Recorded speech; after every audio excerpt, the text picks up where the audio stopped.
டெல்லியில் மாணவர்கள் போராட்டம் தீவிரமடைந்து வருகிறது. அண்மை செய்தியாக பார்க்கிறோம். IAS பயிற்சி மையத்திற்குள் வெள்ளம் புகுந்து 3 மாணவர்கள் உயிரிழந்த நிலையில் மாணவர்கள் போராட்டத்தில் ஈடுபட்டிருக்கின்றனர். கூடுதல் விவரங்களோடு செய்தியாளர் சுசித்ரா இணைக்கிறார். சுசித்ரா, விவரங்கள்.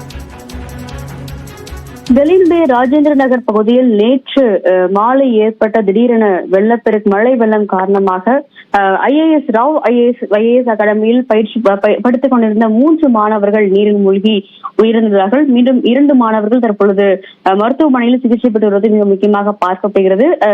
அதாவது அண்டர் கிரவுண்டில் அமைக்கப்பட்டிருந்த அந்த ஒரு லைப்ரரியில் அமர்ந்து படித்துக் கொண்டிருந்த பொழுது திடீரென ஏற்பட்ட வெள்ளப்பெருக்கில் சிக்கி அந்த மாணவர்கள் வெளியேற முடியாமல் உயிரிழந்தது குறிப்பிடத்தக்கது.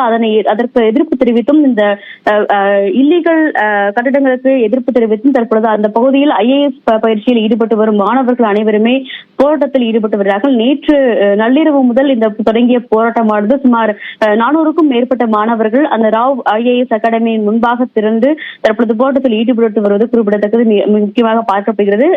அதாவது ராஜேந்திர நகர் மற்றும் கரோல்பாக் பகுதிகளில் IAS பயிற்சியினுடைய அந்த பயிற்சி கட்டிடங்கள் அதிகமாக இருக்கும் நிலையில் ஆனால் அவர்களுடைய அந்த ஆக்கிரமிப்புகள் என்பது அதிகமாக உள்ளது. இதனால் மாணவர்கள் பாதிக்கப்படுகிறார்கள் என்ற ஒரு கோஷங்களை எழுப்பி தற்பொழுது போராட்டத்தில் மாணவர்கள் அனைவருமே ஈடுபட்டு வருகிறார்கள். தகுந்த நடவடிக்கைகளை அரசாங்கமானது எடுக்க வேண்டும் என்ற ஒரு கோரிக்கையும் அவர்கள் தற்பொழுது முன்வைத்து வருகிறார்கள். நன்றி சுசித்ரா, விரிவான விவரங்களுக்கு.